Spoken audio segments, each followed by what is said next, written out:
create this style, you can see in the picture, I used the color 2T1B350 and 2T1B27. I used about 2 packs or 1.5 packs thereabouts to create this twist.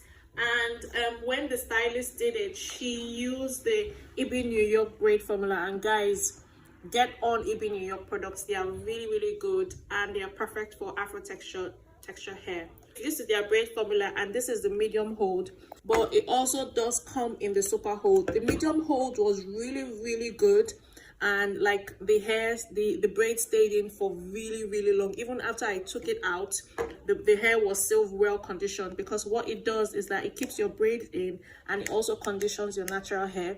So like I said, this is the super hold and this is the medium hold. Either of them would work. So I think the hair lasted for about 4 to 6 weeks, and I think I had it that long before finally taking them down. To maintain the hair, all I just did was to either pack the hair in a bun when I was going to bed, or to just style it a certain way. There was no fancy thing.